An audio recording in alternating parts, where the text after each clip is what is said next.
Hey, what's going on? If you want to get a complete system that makes melting fat easy and is 100% automated, then I want you to go to the link that's on the bottom of your page right now. YouTube doesn't let me make that link clickable, so you're actually gonna have to type it into your browser, or I also put the copy of the link in the description, so you can click on that or type it into your browser. Alright, for now, enjoy the video, and after you're done with this video, make sure to go to that link to get a complete fat melting system. So knowing those little tips about eating food and eating certain types of food is really going to take you to the next level.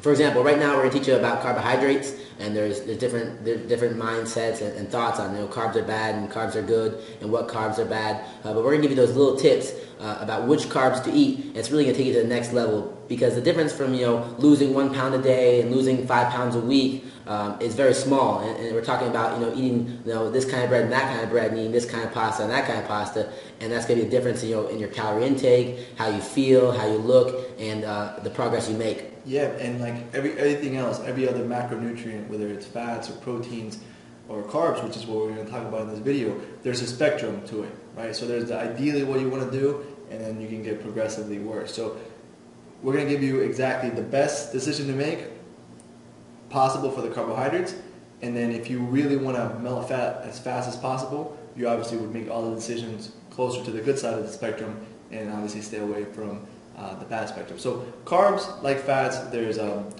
different kinds of carbs. There's really a bunch of different classifications, but we don't want to get too technical on it. So we're really just going to break up carbs into simple or complex carbs. Now, the difference between simple and complex carbs is how fast they get digested by your body and turn into sugar.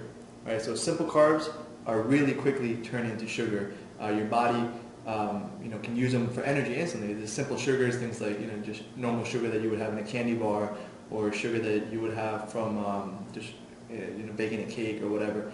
That sugar, your body can instantly turn to sugar, and it gets processed into your bloodstream very, very quickly. So what happens when you eat simple sugars is that insulin gets released, and insulin is the hormone that takes the sugar and actually transfers it to your fat cells. That's actually what makes you fat. That's why sugar makes you fat, because it spikes insulin, and it actually transfers all those calories, all those things you ate, and stores them as fat in your fat cells. So what are some things we can do to stop that insulin spike? I mean, the biggest thing is to stop eating those simple carbohydrates. The simple carbs, like Alex said, they spike, and then they're processed immediately, and they go into your system really quick. But they come and go the same. They come quick and they leave quick, and it's a result of your real high followed by a really quick low, followed by that you don't want that low anymore, and you want to eat the same thing, or you want to eat those simple sugars again, those simple carbohydrates, so you can spike back up, and then you're up and down all day, and you never have that constant feel good body. Yeah. So the biggest thing is, one of the top ways that we eat those simple carbs is to stay away from white sugar. We want to stay away from, pretty much, if it's white, it's bad. We want to stay away from the white bread, the white pastas, white sugar, and just anything that says, simple sugar, you want to stay away from it. Hey, what's going on? If you're enjoying the video so far, do me a huge favor and click on the like button below. You'll get your good deed for the day out of the way. It helps me out a lot. Also, go ahead and subscribe and leave a comment. Something as simple as good video or I enjoyed the video. It really helps me out with YouTube. Alright, here's the rest of the video. Anything that is high on the glycemic index. Exactly. Right? So I don't know if you probably heard of the glycemic index before. If not, it's just pretty much it's a scale of how quickly certain food gets turned into sugar. And remember, the faster it gets turned into sugar, the more your insulin is going to spike. Because insulin is actually what balances your blood sugar and stabilizes it so you don't die. That's why diabetics actually got to inject insulin, because they stop producing insulin from eating so much sugar. Type 2 diabetes, that is.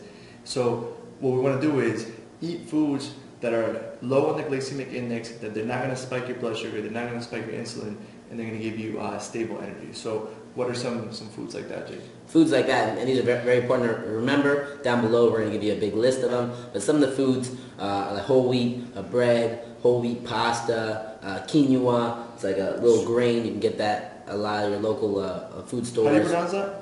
Quinoa. Quinoa, yeah. He always makes fun of me. I don't say it right. And barley, things like that. Wheat berries. Sweet potatoes are really good. It's my favorite ones. Sweet potato is very good.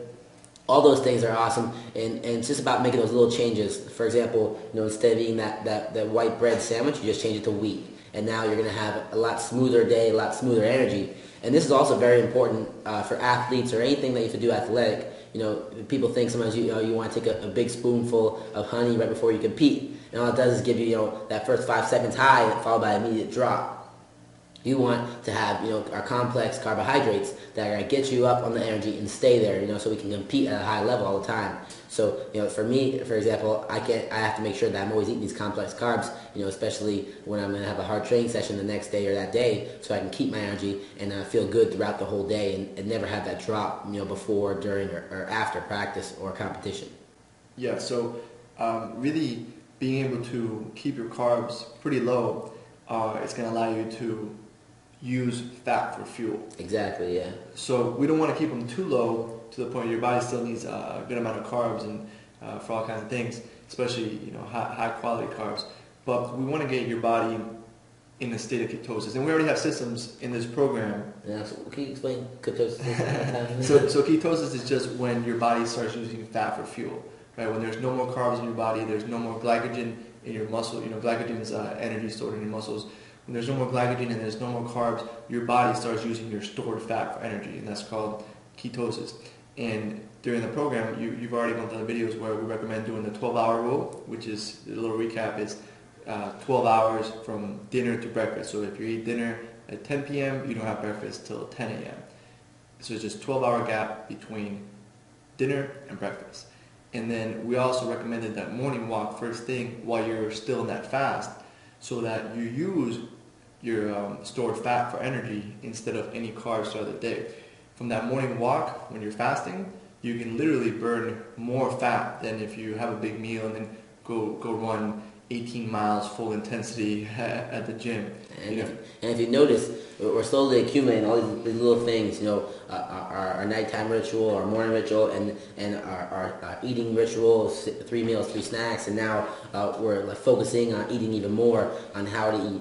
And all these little things are adding up, and we're getting closer and closer, and we're burning more and more fat every day till we get to where we get to the point where we don't need to burn any more fat, and we're lean and mean, and we have that automatic six-pack where you're not even thinking about it, you're just eating properly, and all these things that we're doing accumulating to stopping us from eating, gaining fat. Hey, real quick, one more thing before you go. I want to make sure you know that there is no correlation between how hard you work and how much fat you melt or how much muscle you build. Alright? There's enough science, enough data out there that there's absolutely no correlation between hard work and results. Alright? There's a difference between movement and achievement. Alright? If you want to learn my best tips, what I call the 5% hacks that allow you to get maximum results, maximum fat loss, maximum lean muscle gain, I want you to go to the link that's on the bottom of this page, or you can click on the link in the description. Alright, you're going to get a complete system for melting fat in an intelligent and streamlined system. I'll see you there.